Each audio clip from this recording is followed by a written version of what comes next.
Hello students, today we will study chapter number 10, our environment, natural and human.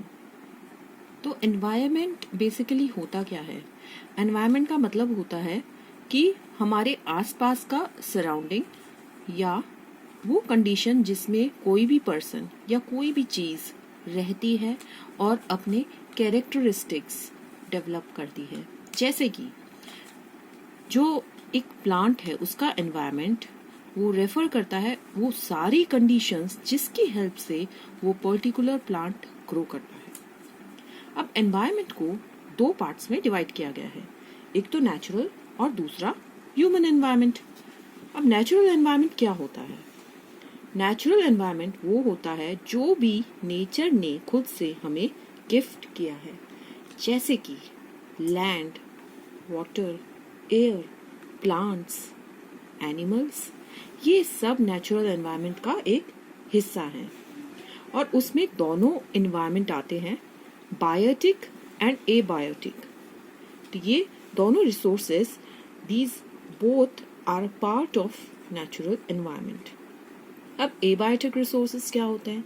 उसमें आते हैं abiotic. इसको आप दो भागों में स्प्लिट करोगे तो एबायोटिक इसका मतलब नॉन लिविंग थिंग्स, जैसे कि जमीन हो गई, पानी हो गया, एयर, रॉक्स, मेटल्स, ये जो भी कंपोनेंट्स है ना जो नॉन लिविंग हैं, these are the abiotic resources. और जबकि जो बायोटिक रिसोर्सेज होते हैं उसमें आते हैं प्लांट्स, एनिमल्स, जिसके अंदर लाइफ हो. और दोनों ही इस टाइप के नेचुरल रिसोर्सेज जरूरी हैं for the existence and development of human beings. अब इसको अच्छे से अगर हम समझें नेचुरल एनवायरनमेंट को, तो हमें 4 डोमेन्स पढ़ने पड़ेंगे, या एनवायरनमेंट के 4 स्फीयर्स ये हमें पढ़ने पड़ेंगे. वो क्या है? वो है atmosphere, lithosphere, hydrosphere and biosphere. So these are the 4 spheres of environment. अब हम पढ़ेंगे ह्यूमन एनवायरनमेंट के बारे में.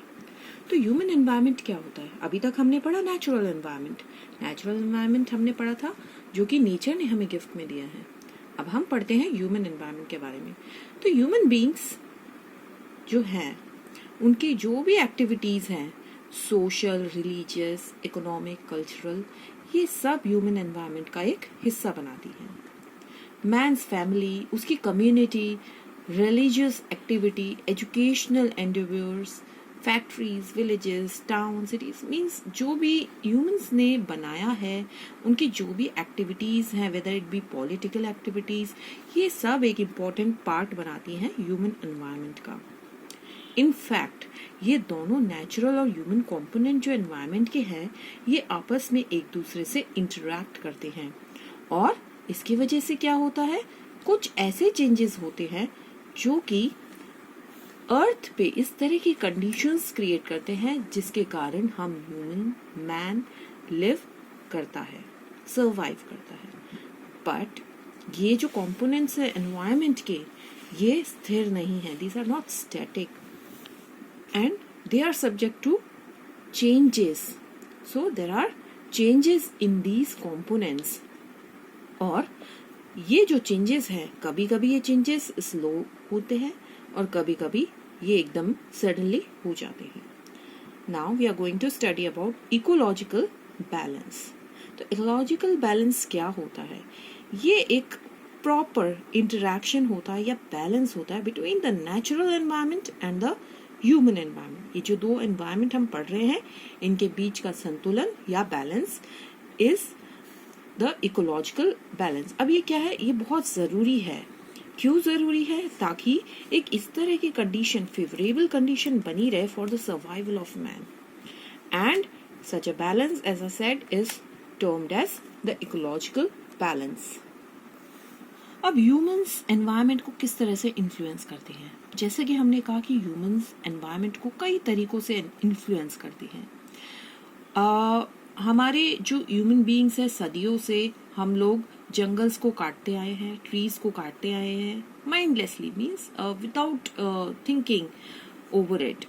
सो इससे क्या होगा कि ट्रीज जो हमें ऑक्सीजन प्रोवाइड कर रहे हैं, जब से ट्रीज इस अर्थ पे आए हैं तो ऑक्सीजन की कमी हो जाएगी, और प्लांट्स ही इस तरह के लिविंग थिंग्स है अर्थ पे जो कि कार्बन डाइऑक्साइड कंज्यूम करती है और हमें ऑक्सीजन प्रोवाइड करती है, जिससे इस अर्थ पे लाइफ पॉसिबल है। सेकेंडली, हम जो भी मिनरल अवेलेबल है अर्थ पे उसको हम बिना देखे यूज करे जा रहे हैं, एंड इससे क्या होगा, जो नेचर ने हमें इस तरह का गिफ्ट दिया है वो जल्द ही समाप्त हो जाएगा, और हमारी जो जनरेशन्स हैं उनको इस तरह के नेचुरल रिसोर्सेज नहीं मिल पाएंगे हमारी सेल्फिश नेचर के कारण। इसलिए हमें इनको बहुत केयरफुली काम में लेना है, एंड जो एनवायरनमेंट में चेंजेस हो रहे हैं इसकी वजह से उस पर भी ध्यान देना है। Now we are going to study the major spheres of environment जो हमने पहले पढ़े थे। So what are they are of 4 types: atmosphere, lithosphere, hydrosphere and biosphere. So now we are going to study these various 4 sphere with the help of a diagram. तो atmosphere क्या होता है? Top most zone atmosphere जहाँ पे air present होती है। Then biosphere is the middle zone where atmosphere, lithosphere and hydrosphere these meet, and where the living beings are there present. Then there is the lithosphere, the land area of the earth. Hydrosphere, the water bodies, water area of the earth. अब हम ये अलग अलग sphere individually detail में पढ़ते हैं। Coming to the atmosphere, तो जो एयर एनवलप है जो कि अर्थ को सराउंड करा हुआ है उसको बोलते हैं एटमॉस्फेयर। अब एटमॉस्फेयर किस किस चीजों का बना हुआ है?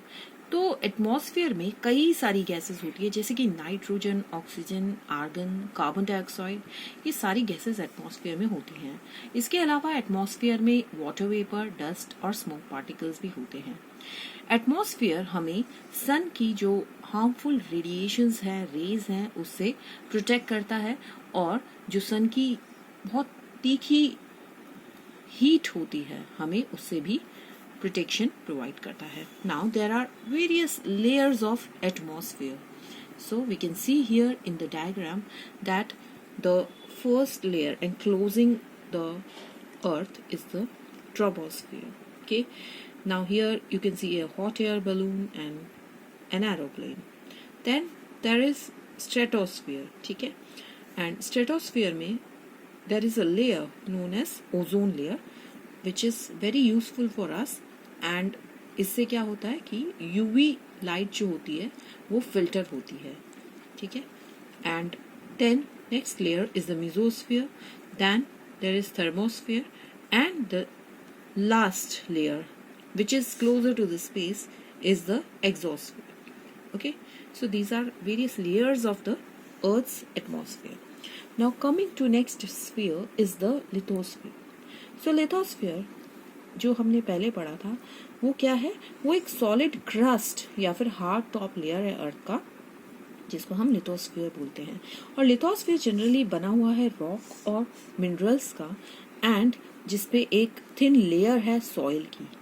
अब अलग अलग टाइप के लैंडफॉर्म्स के कारण जैसे कि माउंटेन्स हो गए, प्लेट्यूज हो गए, प्लेन्स, वैलीज, उसका सरफेस कैसा हो जाता है? इरेगुलर हो जाता है।